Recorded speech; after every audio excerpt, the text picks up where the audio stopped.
صلی علی رسول کریم۔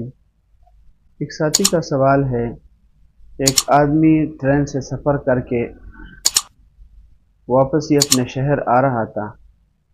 شہر میں داخل ہونے سے پہلے اس نے قصر کی نیت سے ایک رکعت پڑھ لی،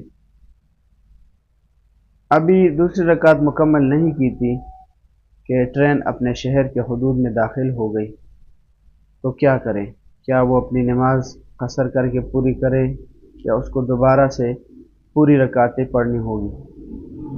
الجواب حامداً و مسلیاً اما بعد۔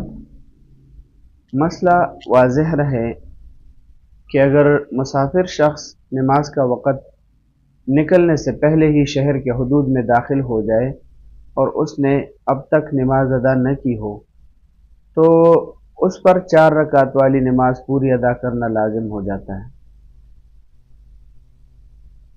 لہذا سوال میں ذکر کردہ جو صورت ہے اس میں چونکہ مسافر نے اب تک اپنی نماز مکمل نہیں کی تھی اور وہ اس دوران شہر کے حدود میں داخل ہو گیا،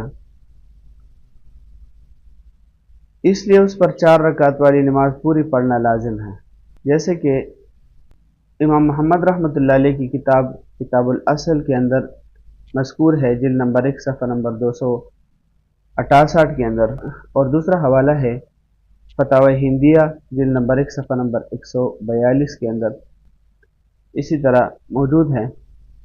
وَإِذَا دَخَلَ الْمُسَافِرُ مِصْرَهُ أَتَمَّ الصَّلَاةَ وَإِن لَّمْ يَنْوِ الْإِقَامَةَ فِيهِ سَوَاءٌ دَخَلَهُ بِنِيَّةِ الِاخْتِيَارِ أَوْ دَخَلَهُ لِقَضَاءِ الْحَاجَةِ كَذَا فِي الْجَوْهَرَةِ النَّيْرَةِ۔